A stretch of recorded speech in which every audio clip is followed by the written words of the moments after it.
Pourquoi est-ce qu'une femme noire instruite dérange encore autant dans certains espaces? Pourquoi son intelligence, son ambition et son indépendance sont parfois perçues comme une menace plutôt qu'un atout? Aujourd'hui, on va parler d'un sujet sensible mais essentiel, l'intellectualisation de la femme noire en Afrique.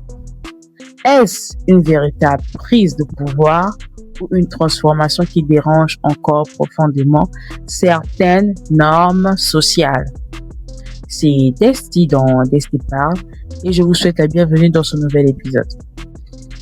Combien de fois j'ai entendu des commentaires sur le fait que la femme ne doit pas trop étudier? Combien de fois j'ai entendu des hommes, surtout en général, dire que une femme, si elle fait trop des études, on ne va pas l'épouser. Une femme, si elle fait trop des études, on ne trouvera jamais un homme qui va l'épouser, mais qui va la marier. Je me demande depuis quand la valorisation de la femme, l'importance de la femme est affiliée au mariage ou à un homme. Est-ce que la femme est venue dans ce monde juste pour être la femme d'eux et la mère d'eux? Est-ce que la femme n'a pas le droit d'avoir sa propre identité sur cette terre, dans ces sociétés? Pourquoi tout ce qui est lié à la femme est toujours affilié à l'homme ou à la maternité? Toutes les femmes ne sont pas venues au monde pour être des femmes ou des mères. Et ce n'est pas un crime de ne pas être la femme d'eux ni la mère d'eux. Non. On vient d'abord dans ce monde pour apprendre à se connaître, à se découvrir, à savoir qui l'on est, à réaliser ses rêves, ses ambitions. Chacun a ses ambitions sur cette terre. Si, en tant que femme, ton ambition, c'est de devenir la femme de quelqu'un, d'être la mère de quelqu'un, de construire une famille, tant mieux pour toi. Mais la femme qui est à gauche, qui ne rêve pas de devenir la femme de quelqu'un ou bien d'avoir des enfants, n'est pas moins femme que toi. Alors pourquoi mépriser autant l'intellectualisation des femmes, et les femmes diplômées soi-disant? La majorité des hommes qui tiennent ce genre de propos, ce sont des hommes misogynes, sexistes et des hommes qui sont profondément complexés et en complexe d'infériorité. Ce sont des hommes qui veulent faire asseoir leur pouvoir, leur contrôle sur les femmes. Et cela est très impossible, ou bien très difficile pour eux de manipuler ou bien de vouloir dominer à 100% les femmes intellectuelles instruites.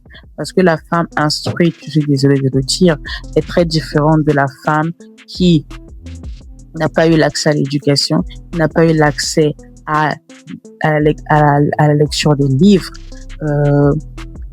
qui n'a pas eu cette chance d'ouvrir son esprit face au monde, face à l'innovation intellectuelle, au développement du monde, etc. Donc, la femme qui n'est pas instruite et la femme qui est instruite ne réagira pas toujours de la même manière face à la manipulation et à la domination de certains hommes.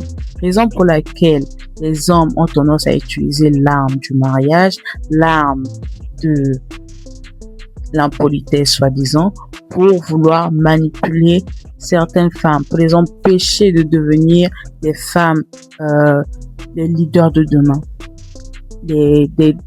faire partie des décideurs de demain.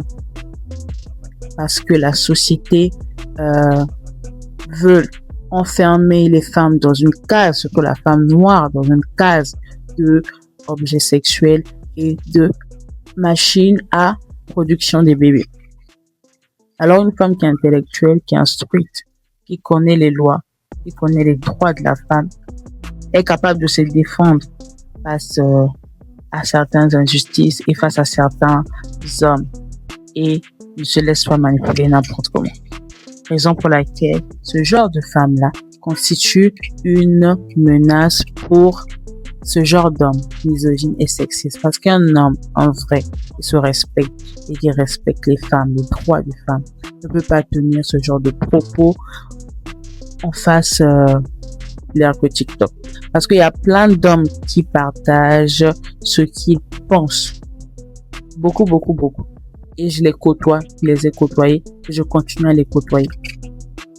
Aujourd'hui, être une femme instruite te donne une liberté intellectuelle, une liberté financière et émotionnelle.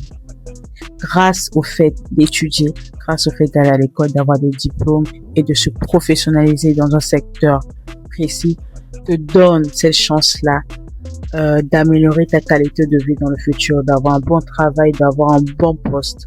Pas forcément aussi travailler dans une boîte, mais dans une entreprise. Grâce à tes compétences acquises à l'école, à l'université, ça peut te permettre de devenir un jour entrepreneur, PDG de ta propre entreprise, petite ou grande. Et cette intellectualisation-là constitue une menace pour ces hommes qui veulent faire asseoir leur domination sur la femme noire, veulent que la femme noire continue à se sacrifier pour eux, veulent que la femme noire continue à s'oublier face à leurs désirs et leurs caprices, que la femme noire puisse continuer à souffrir, que la femme noire ne puisse pas avoir de revenus indépendantes, que la femme noire ne puisse pas se libérer de l'oppression des hommes noirs. C'est ce que ce discours-là veut tout simplement dire. Au jour d'aujourd'hui, je suis très heureuse et très satisfaite de voir que la mentalité de beaucoup de femmes ont évolué, ont changé, et que beaucoup de femmes veulent devenir indépendantes financièrement, beaucoup de femmes veulent devenir entrepreneurs, beaucoup de femmes veulent se lancer dans plusieurs domaines. Et ça m'enchante très fortement. Parce qu'il y en a marre de ces hommes qui veulent dominer, oppresser les femmes, qui veulent empêcher les femmes de s'exprimer, qui veulent empêcher les femmes de devenir ce qu'elles rêvent de devenir. Nous ne sommes pas venus dans ce monde juste pour avoir des enfants et satisfaire l'homme sexuellement. Non. Nous sommes venus dans ce monde pour être des êtres à part entière, réaliser nos rêves, réaliser nos ambitions. Raison pour laquelle, peu importe ton âge, peu importe ce que tu fais, peu importe la situation dans laquelle tu es, ne te laisse pas abattre, chère femme. Ne te laisse pas, n'abandonne pas. Continue à croire en tes rêves, continue à te battre et à vouloir devenir la femme que tu rêves de devenir. Continue à travailler, continue à aller à l'école, continue et obtiens ce diplôme. Continue à t'instruire, peu importe l'effort, petite ou grande formation, peu importe, l'essentiel que tu puisses continuer à t'instruire. Apprends à utiliser les outils informatiques. Continue à te documenter. Crois en tes rêves, crois en toi. N'écoute pas ce que ces hommes complexés et misogynes veulent te faire croire. Tu es un être à part entière et tu mérites d'être valorisé. Je ne sais pas ce que vous pensez de tout ce que je viens de dire. Ça a été quand même court. Mais c'était ce que je voulais partager dans cet épisode. L'intellectualisation de la femme est une menace pour ces hommes misogynes sexistes qui ne veulent pas évoluer face à leur temps, qui veulent continuer à ancrés dans la préhistoire où la femme n'était qu'un simple objet, où la femme n'avait pas de valeur. Non, tout cela a changé. La femme a évolué, la femme sait ce qu'elle veut, sait ce qu'elle veut devenir et elle est déterminée à atteindre ses objectifs. Si vous partagez ma pensée, j'aimerais bien le savoir. Laissez des commentaires. Et pour ceux qui m'écoutent et qui prennent même le temps de cliquer pour entendre même une fraction de seconde dans le podcast, je vous remercie. Et abonnez-vous. À nous revoir au prochain épisode. Et restez dans l'espace. Je vous dis à bientôt.